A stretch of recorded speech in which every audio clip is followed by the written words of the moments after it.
welcome to Econ Thoughts, the podcast and interview series for the Society of Professional Economics in here in London, UK. And I'm very pleased to have today with me David Beckworth, who is a senior research fellow at the Mercatus Center at George Mason University and a director of the Mercatus Center Monetary Policy Program.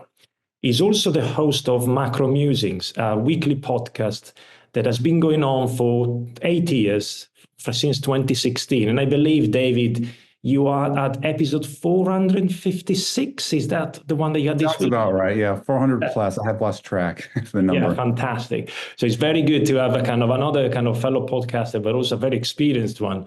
And we'll make sure that I will ask a few questions towards the end in terms of what learnings you had actually to talking to hundreds of distinguished economists and specialists. And in terms of today, just wanted to talk a little bit about monetary policy as well, which is one of your expertise, and you've been discussing and for a number of years. We record this on the 17th of September, which is the day before the Fed decision. And there is a lot of expectation around a cut in rates, and it will be the first one of the cycle. And I'm not going to ask you whether it's going to be 25 basis points or 50 basis points. We'll leave that for the traders and the forecasters. But I do going to cover a little bit about the performance of the Fed in the recent years as well. And just to give a little bit of a judgment from your point of view, how has the Fed performed since COVID, the last few years as well, both in terms of maintaining the objectives that they have, but also in terms of reacting to the inflation that we saw coming back after COVID in 2021? Well, thank you for having me on your program. That's a great question. So I want to maybe give two answers, a big picture answer, and the more narrow technical one. Let me start with the latter, the more narrow technical one. I think there's definitely room for improvement. The Fed fell behind the curve. It didn't start tightening rates until March 2022. Inflation was already taking off by that point. It didn't begin to do QT from its balance sheet until the middle of 2022. So by most measures, it was behind and didn't do enough soon enough. How much difference that would have made for inflation, I'm not sure. But definitely it reacted, and I think it was very aggressive, and I think it had to be to preserve its inflation fighting credibility. Now there's some debate, is the Fed behind the curve, cutting, or is the economy beginning to weaken? I'm mixed on that. I think there's a little bit of evidence. Labor markets are softening, but we still have nominal GDP growing at 5%. So it's wise maybe to get ahead this time.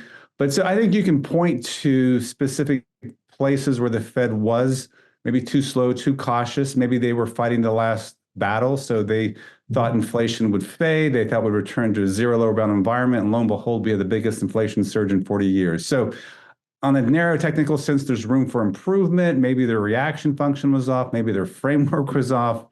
But if I step back from all of that and I look at how well the U.S. economy has done, I'll take the win. And I'll say, yeah, there's room for improvement, but man, what's the true counterfactual? It could be far worse. It could be, we really messed up. Things could have been bad. Maybe we didn't have the robust recovery. In an ideal world, I would like the quick recovery without the overheating. Can I have my cake and eat it too? I hope so. I hope there's a way to get there. I think I know a way, but I think we need to take evaluation of what the true alternative or counterfactual would have been. So I'll take the win, even though there's room for improvement. Yeah, that's a good, probably diplomatic answer. So in a sense, some room for improvement, still successful in a sense. I mean, the counter argument to that could be that actually maybe they didn't even need to increase the rates anyway, because inflation would have come down without actually the Fed doing much. I mean, Jay Powell in the Jackson Hole speech talked about the role of expectations. And it's difficult to measure them, and to a certain extent. Well, there are ways to measure, but it's different to see the impact of it. And obviously, his point was that they needed to act, and the expectation were actually affected by the decision, as you said, by the rapid decision.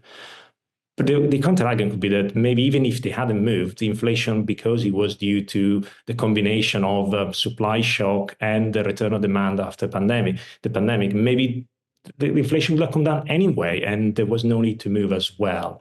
So my question would be, did actually what was the role of expectation? Did the Fed actually needed to act, or the counterfactual? If they hadn't acted, would have been all the same, or maybe inflation would have spiraled out of control? No, I think that's fair. I think inflation expectations, if you go back and look at them, they're beginning to budge, beginning to go up, maybe to slightly unanchor. But I think the Fed's acting preserved their inflation fighting credibility, and that in turn made or contributed to the soft landing. So, I mean, fiscal policy, I believe in 2021 was way too much. 2020 is easier to justify, not perfect. 2021, we probably overdid it. So there's going to be some demand pressures as well. And the question is, will those turn into inflation expectations becoming unanchored? So kind of the standard mantra, the standard view at most central banks is you look through supply shocks when thinking about inflation. So, the transitory debate, that was really an argument over this inflation is due to supply shortages, factories shutting down, shipping being affected, supply disturbances. And once those things clear up, inflation will come down. Well, that's a good idea to look through those because you can't meaningfully address them with monetary policy. But if those are persistent enough, long enough, and then add a little fuel from demand on top of them, they can contribute to an unmooring of inflation expectations. In fact, Powell had a speech, I forget, maybe November or December last year, where he said, man, it's a whole lot easier said than done to look through supply shocks because of inflation expectations become unanchored. So to answer your question, I think it was important for them to act aggressively, to front load those rate hikes, to signal they're serious. I think also to some extent they were tapping into their credibility they had earned. I mean, so the Fed's low inflation record for several decades probably also helped, but to preserve that, to not use it up, it's great. Now, if you look at medium to longer term inflation expectations, they didn't budge a whole lot, but shorter term ones did. So probably we weren't returning in the 1970s, but I still think it was very important for them to do that. To show that they can still make a difference. There's all this talk about fiscal dominance. It didn't really emerge. I was worried about it at one point myself. So I think it's good for the Fed to put its best foot forward, to look like it did what it's supposed to do, and that contributes to future inflation fighting credibility. Yeah, no, absolutely. And it's, in a sense, as you say, it's always difficult in hindsight actually to judge whether it would have mattered or not. And I think I agree with you, tend to agree with you that in a sense, the fact that expectation didn't move, it might be a sign of the success actually of the Fed kind of decisions as well, as opposed to the fact that they didn't have to move. I mean, you mentioned framework earlier on in terms of how much did they stick to their framework they introduced in 2020 FAIT? And maybe you can explain a little bit what that framework is and maybe talk about the review of that framework that is coming. So sure. Maybe talk a little bit about, did they stick to the framework? What was the framework? And what should we expect in review that framework in the next few months? Okay, so the framework review is coming up soon. We're not sure when, but we've been told multiple times it's going to happen the second half of this year and go into next year. But it's a way to go back and evaluate what the FOMC has outlined in its key document, its strategy and long-term goals document. Every January, they reaffirm it. But what they did in 2020, in August, Powell announced it at the Jackson Hole conference, and then it was officially voted on and put into the minutes, I believe, in the September meeting. But what it is the Fed defined how it will implement its inflation target and adopted a variation on what it had been. So prior to 2020, you could say it was doing a flexible inflation target, which is what most central banks do at 2%. But then it added two asymmetric elements to it. The first is it would do makeup on the inflation target. So most inflation targets, if you miss your target, that's just water under the bridge. You let it go. You don't worry about it. Bygones are bygones. But makeup policy is almost like a version of price level targeting. At least it's in that direction where you will make up for past misses. So it's a way to keep the projected future of the price level path on its trajectory, its targeted path. And so the Fed said that they would do that. They would make up for past misses, but only from below 2%. And there's a little confusion over this, but if you go back and look, they were always very explicit. It's below. They're never going to do it above. Above 2%, it would kind of resort back to a flexible inflation target. So below 2%, and the reason for below, not above, twofold. One is they were thinking in terms of the zero lower bound environment. So they thought that would be probably the only concern they have is when they're below target, which they had the decade prior. The other thing is when you have inflation going above target, it can go above target because of demand pressures, which you want to respond to, but it can also go above because of supply shocks, which we just talked about. And in that case, you don't want to respond to that. So you don't want to tie your hands and say, hey, we have to respond. If inflation hits 4% because of supply disturbances, we're going to add this further damage to the economy. So they were very cautious, but it did create this asymmetric response where they're very aggressive on one side, not on the other. It's hard to communicate, created confusion. So even though they meant well, and this was a version of Ben Bernanke's temporary price level target. So it's not a new idea, but it was an idea that they would do a kind of a watered down, weak version of a price level target or makeup policy, as they called it. The other asymmetry, which I think is probably more consequential, is that they would only respond to shortfalls from maximum employment. So prior to 2020, they would respond to deviations is the language they use. So whether above or below maximum employment, they would step in. The economy running too hot, too cold. But they said effectively, we're only going to respond to labor market weakness. The term they use, shortfalls, which is very shocking, very different. And a lot of retrospective has been done. Now there's been conferences, people have written commentary. That's probably the biggest mistake or probably what needs to be changed the most. Because if you only respond to weakness in labor market, not to overheating, you're basically handcuffing yourself. You're saying, I can't look at an indicator that might tell me inflation's around the corner. I can't respond to hot labor markets, even though it would suggest the inflation's going to go up. So I think there's a general push to maybe address that. So the framework is called FAIT, Flexible Average Inflation Targeting Framework. Those two asymmetries to the inflation target, to the maximum employment side, and they're going to revisit this, and then they're going to, I suspect, my expectation is they'll probably tweak the parameters on the maximum employment. They may leave the inflation one as is. Stepping back again, though, I would say this is all just another attempt to further refine how the Fed implements its dual mandate. This is something it's been struggling with for decades. What's the best combination? What are the weights? All those good things. And so we'll see where the Fed goes.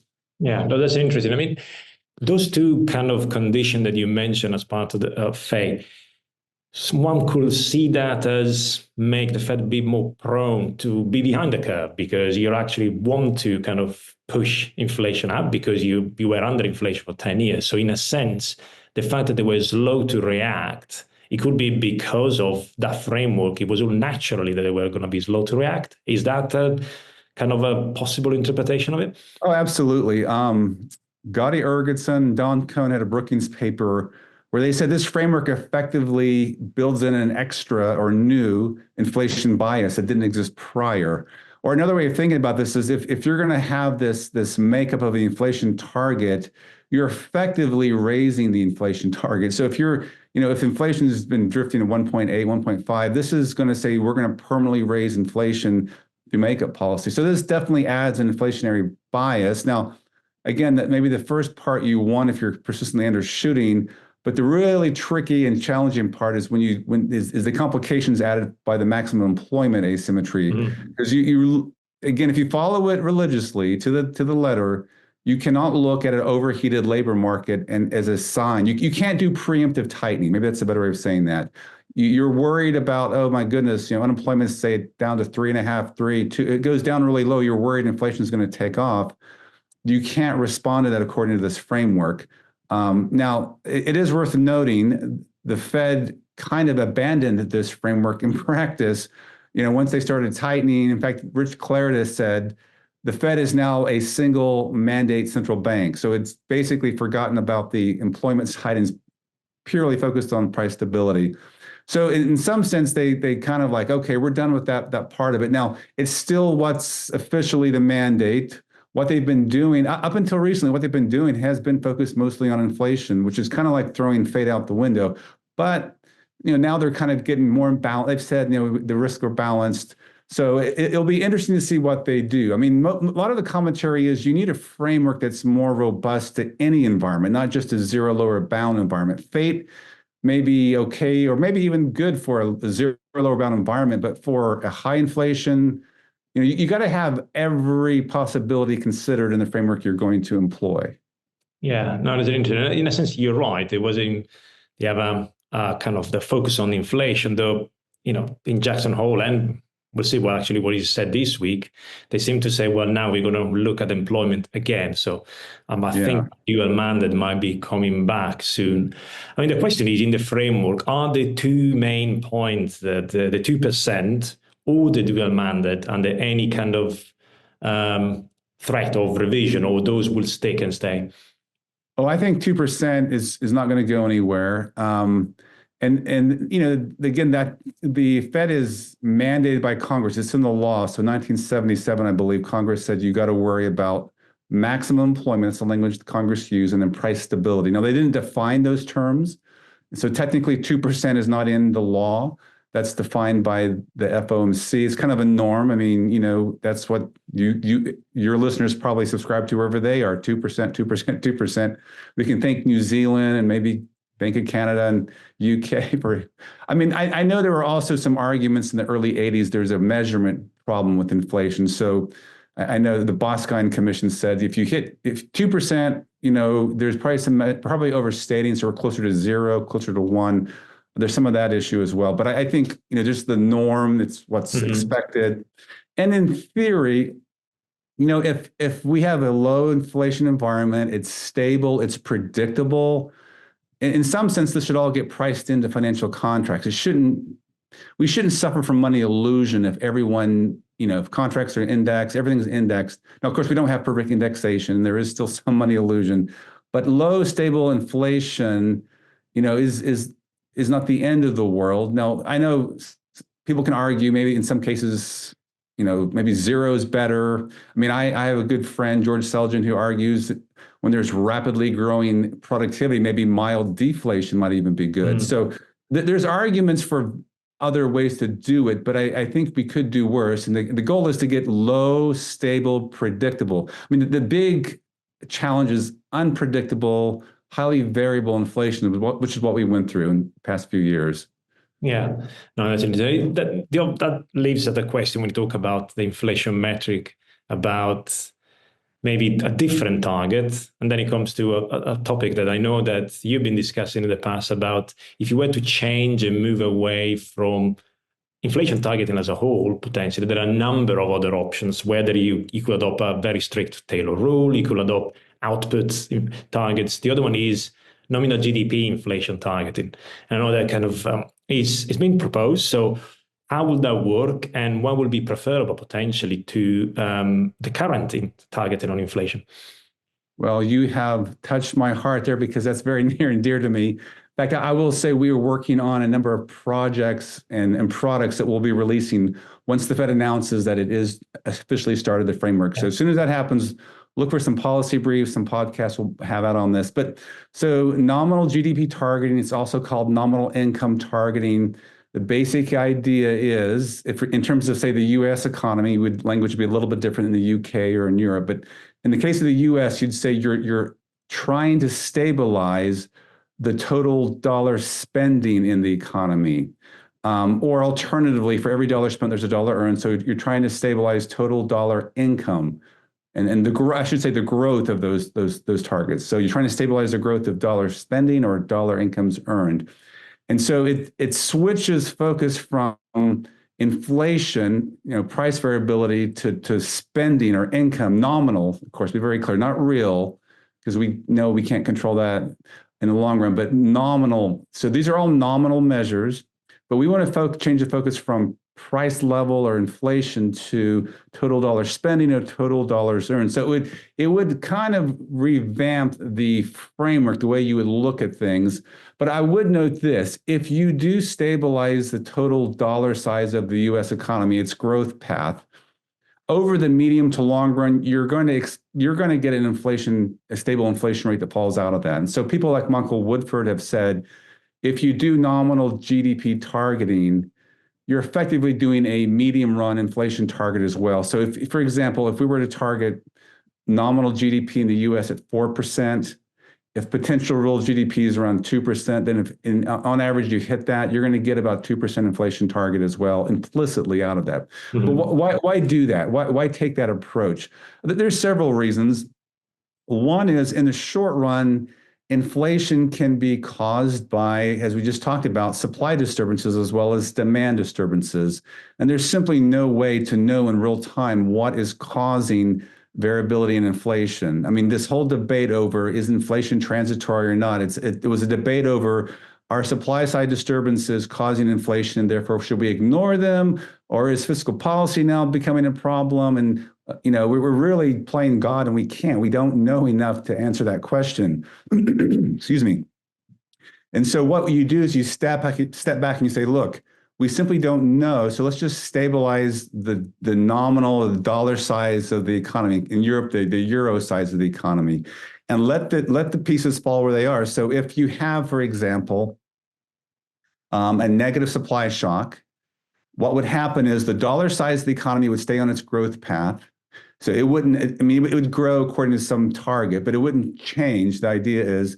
And so if you have a negative supply shock, what would happen is real GDP would go down, inflation would go up, and those dollars would be allocated across those changes. So there'd be more dollars going to higher prices, and you'd be getting fewer real goods. And that reflects the reality that we are poor. A negative supply shock, we are literally poor. If there were a positive supply shock, then real GDP goes up, inflation goes down, so now your dollars are buying more and then prices are lower. But we're not trying to orchestrate this or figure it out ahead of time. We're just literally letting the chips fall where they fall and acknowledging our ignorance. It's nominal GDP targeting is a way to acknowledge what we don't know. It's a way to show humility. And so the central bank would target, again, total dollar incomes, total dollar spending, and it would do it very similar to what it does now. It would have some kind of reaction function. So like you mentioned, a Taylor rule, you would just plug in a forecast of nominal GDP or some measure of nominal income, and you'd roll with it. And there's various versions of this. And some say nominal GDP. Some have said target labor income, which would be similar, a smaller version of this. There's some who've actually advocated targeting the total PCE expenditures would be a component, a large, important component of nominal GDP. But the idea is this: you would focus on the nominal size of the economy and not worry and get stressed out in the short run. Now, over the medium run, you still anchor inflation. You still get good inflation expectations. So you get everything you want. It's a change in how you view things. So let me give you two concrete examples where this would have made a difference. So 2008, central bankers really got worked up about inflation rising. Well, that inflation was rising due to commodity prices, due to the fact that there wasn't enough supply of it relative to demand. And that's something that central banks can't do. In fact, the ECB actually tightened in 2008. In 2008, the Fed actually was talking up rate hikes. If you look at Fed fund futures, they were going up in 2008. I mean, that should be the last place we should be raising rates, is in a year when the Great Recession happens. Had they been looking at forecasted nominal GDP, they would have been going in the other direction. They would have said, oh my goodness, we're about to fall off a cliff. And so you would have led to a better outcome. And in 2000, it wouldn't have eliminated it, but maybe a better outcome. And then again, I think like in 2021, had you looked at nominal GDP forecasts instead of trying to figure out what's causing inflation, you would have seen that nominal GDP was about to explode, go above trend, way too rapid overheating. So it provides some practical ways to make central banking easier. Now, there are some challenges I can talk about if you want to, but I'll stop there for now. Yeah, no, thank you. You answered already my next question, which was how would they perform under the post-COVID, and in a sense, you would have acted differently. The other point is, would it work under the dual mandate, or because to a certain extent you are kind of already targeting income, and you could say that it's a proxy for employment to a certain extent. I know it doesn't work that way exactly.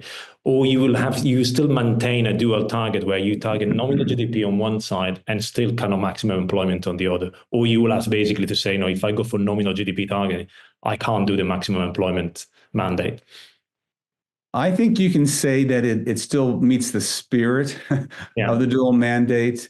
Because the challenge with maximum employment from the beginning, and this is something the Fed's wrestled with, is what is maximum employment? Well, we don't know in real time, just like kind of like inflation. It's a similar question, probably even more tricky than the inflation question. We don't know. And they even said for years, they've said this in their statements. We don't know what it is. It's dynamic, it's changing. And so what nominal GDP targeting does, it also addresses that question. It says, look, over the medium to long run, we're going to keep nominal GDP on a growth path that's consistent with potential real GDP plus some implicit inflation target. So again, if potential real GDP is going at 2% and inflation is growing at 2%, you implicitly want to target that. You aim for 4% total nominal GDP target. And the idea is over the long term, you would be preserving maximum employment. If you keep real GDP on its potential path, you would be addressing that. Now, again, in the near term, you may not. There might be variations in employment. Same thing with inflation. So again, what I would say is, yes, it definitely over the medium to long run meets the dual mandate. In the near term, there might be some questions raised. It might be tough.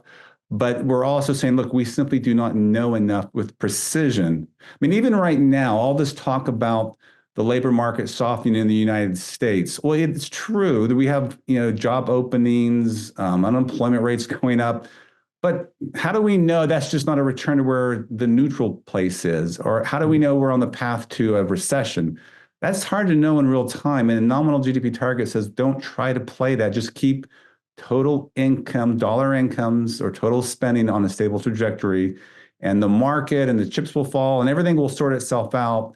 And again, avoid the deep downturns in aggregate demand and the big surges in aggregate demand. And that's the best we could probably do. Yeah, no, thank you. Now, that's an interesting point you just raised about we don't know enough and the humility of not knowing enough. And I might stray in dangerous territory, but in a sense, nominal GDP might be a little bit a step back in terms of the potential role of the Fed or any central bank having less intervention and potentially reacting less because of what you just described in terms of, I don't know enough, so I'll probably move less. And it's a little bit kind of more a Hayekian recognition that we don't understand that going on in the market, and therefore we need to intervene less, potentially let the market adjust rather than trying to manipulate it too closely. Will that be a right interpretation? Say that I think that's fair. It might make you less interventionist. Yeah, it would. Now, to be fair, some critics, and this is one of the challenges, would bring up, well, how do you know where nominal GDP is? And there are data issues, data lags. And that's why I mentioned earlier, you'd want to target, I think you want to target the forecast of nominal GDP. Yeah. That typically does better. Athanasios Orphanides, he's also someone, a prominent economist at MIT. He was a central banker, I believe, Cyprus, somewhere in Europe in the past.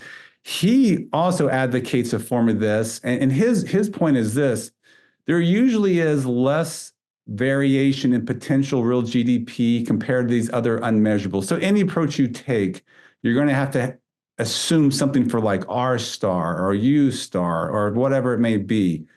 Every macro theory has an unknown term in it.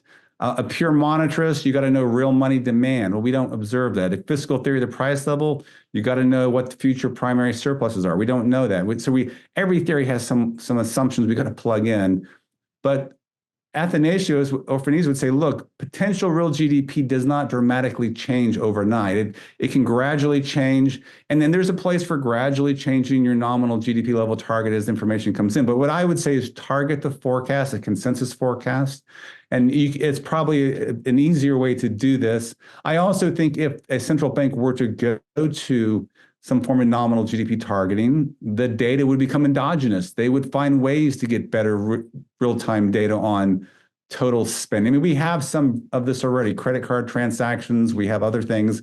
But I think if the need arose, we would probably see more data develop along those lines. But even with what we have, you can still get good forecasts, consensus-driven forecast of where nominal GDP is going.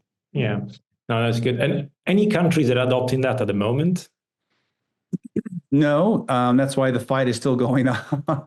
Any chance? Hopefully your listeners will champion it. Yeah. No, I will say this, though. Interestingly, the Bank of Israel that never explicitly targeted it, but after the Great Recession up until the pandemic, if you look at their nominal GDP, it's almost like a straight line. And then if you break down GDP to growth rate and GDP deflator and growth rate and real GDP, they're like mirror opposites of each other. So they were doing exactly what you would expect to see in a nominal GDP target. So even though that wasn't their intention, they effectively ended up doing something like that. And I think also, the Bank of England had talked about this in the past, and a number of Bank of Canada, I understand, had considered it very closely in the past. But if you look at many countries that do standard inflation targeting, you'll see that nominal GDP during most times is fairly stable. Yeah. So we're just like, take the next step, move forward. Now, I would also note, even though it might lead to some reduction in complexity for central banks, again, holding aside the nominal GDP measurement issue, central banks would still be very active in all these other areas. Yeah. The Fed would still be doing all this liquidity facilities. Whenever there's a crisis, I'm sure it would step in and do QE. It would still have currency swap lines. And the Fed has a lot on its plate. Beyond just its target. So there'd still be a lot of other things. There are other issues I care about deeply as well, and that is the central bank's operating system, how it does monetary policy. And I'm very sympathetic to the direction, the Bank of England, the ECB is going. They're trying to get away from the floor or the excess reserves and more healthy, promote a healthy interbank market of unsecured overnight lending, and just I'd prefer to go that direction. That's another conversation altogether. But I think the point is there's a lot of things the central bank to worry about besides just its target. So even if you were to adopt that, I don't think that the Fed governors will be out of a job. So there will still be a lot of stuff to do. But I think that's interesting. In the past, I used to have actually I used to keep a little bit of a blog and a tab on the misery index, which obviously is slightly different. In a sense, maybe somebody should propose a misery index targeting where you actually minimize that, which it'll be interesting. For the last kind of few minutes of our conversation, I wanted to talk a little bit about your kind of podcast and considering you had a long run and you had a lot of different people, kind of different economists and specialists that are talking. What are things that you will say, kind of lesson learned from those conversations, in particular when it comes to the economics profession? There have been a lot of accusation, probably forever, but to a certain extent, I've seen it quite recently about kind of insularity in the profession in terms of not listening to different point of views. You had enough people, and you probably heard a lot of different point of views. Anything in terms of, is it founded, the accusation that economists as a profession is quite insular? Or if it was, what would be a way to open it up a little bit? Anything that you're learning from your kind of conversation you had? Sure. Well, I think that accusation probably was fair, but more in the past, less so today. And I think the reason is the internet. So we've had the internet for a while now, but the internet has opened the door to many other voices. Whether it was blogging back in the days of blogging or podcasting now. So take me. I don't have a degree from a top university, but I've been through blogging, through writing op-eds, doors were open, and now I'm doing a podcast where I am reaching policymakers. I know people are listening who shape outcomes of central banks and such. And so this has been a way around the normal gatekeepers, the insularity that you've talked about. And I think I'm not the only person. There are many other voices like me. There's many people, for example, I follow on Twitter who do great commentary, but they don't have a PhD from Harvard or Yale or Oxford or some top school. And so I think we are seeing those walls come down. We've heard during the pandemic, we heard voices from across the spectrum, from post-Keynesians to Austrians, and in between. Now, there are, of course, limits to what policymakers will listen to. They're not going to go all post-Keynesian or all Austrian. Or MMT for that matter. Yeah, MMT. So they're going to, there's some guardrails, but I do think it's easier to communicate policy ideas and contribute to the debate, unlike before. So, my colleague, Scott Sumner, he was very prominent in blogging, and some argued he contributed to the Fed moving in the direction of more QE when it was needed. And again, he didn't come to the traditional path, and he was outside that club. He was outside the top 5 journal, insularity. So I think there's progress being made, a lot of progress. I think it is a great time to be involved in this conversation. There's still a club you can try to get into, but there's also, I think, a broader place to participate. There are other opportunities that matter, and ones that have as much and sometimes more influence than the insular club that does still exist. But I look at these people in this club, they're doing the same things we're doing. They're podcasting, they're tweeting, they're blogging, they're writing op-eds, because they realize sometimes those have as much or more influence than writing an article in a top journal can.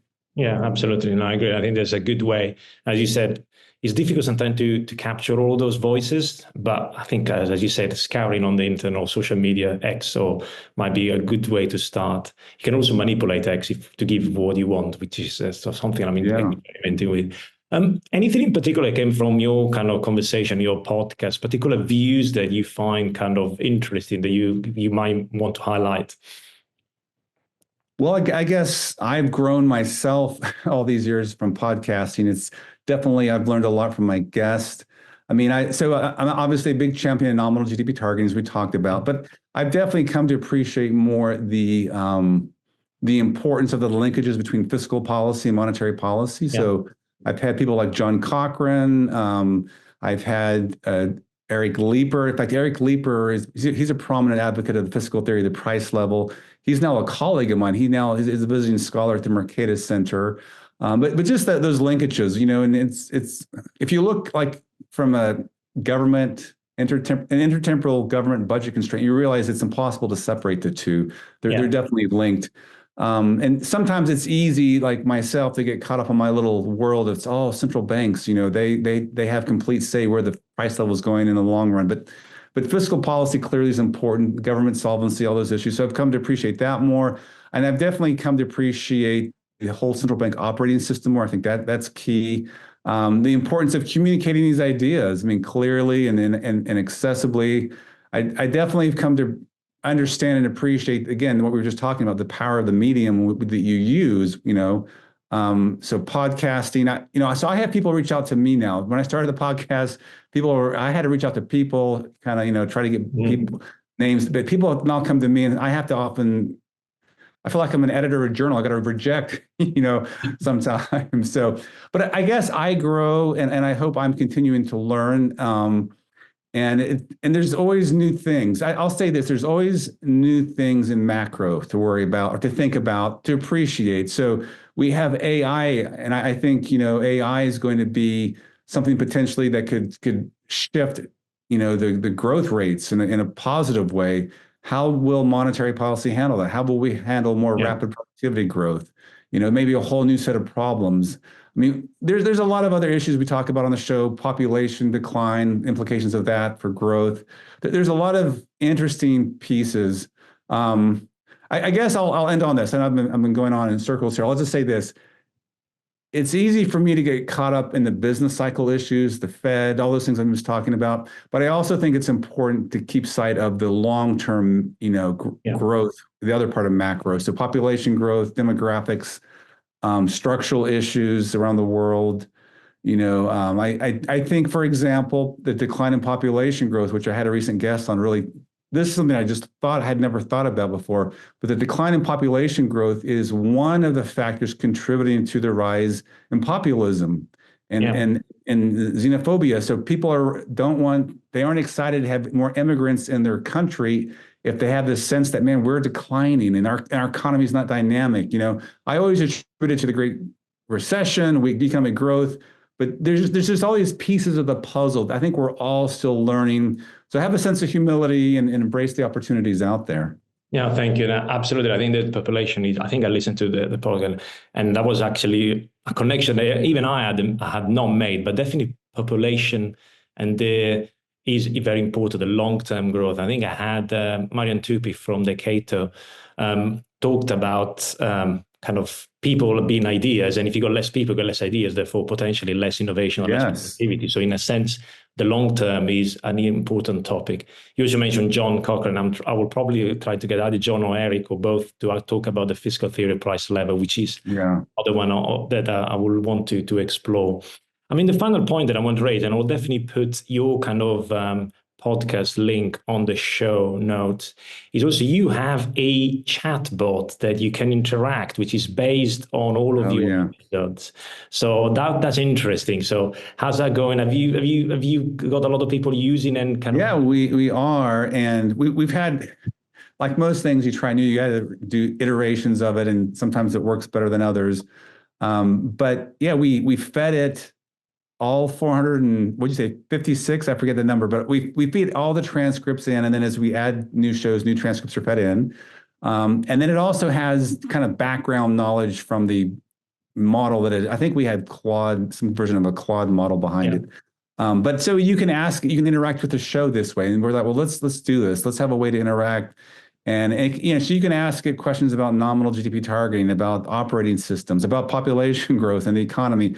So it's fun. It's, sometimes if you want a summary of what someone said or what are the linkages, it's been a lot of fun. I mean, you can do some of this stuff on regular, ChatGPT, Claude AI, whatever your preferred AI platform is.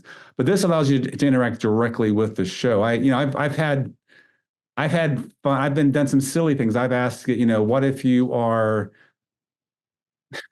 a Molinist, which is a form, it's a Jesuit priest version of Providence theory of God.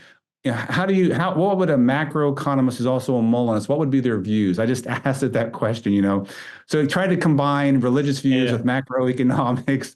And it was fun. It was fun. Now that's not very serious, but you can ask it more serious questions too. So it's been a lot of fun for me, and I know people have engaged with it. Yeah, no, I think when you launched, I think a few months back, I thought it was a fantastic idea, and definitely be kind of playing around as well. And we're going to put the link to that too into the show notes so people can experiment. Well, David, thank you much for your time. You've been very generous today, and it's been a great conversation. And I hope actually we can have another conversation in the future, maybe coming back to the podcast. I might join you at some point in the future as well. But thank you again for your time and your insights. Thank you.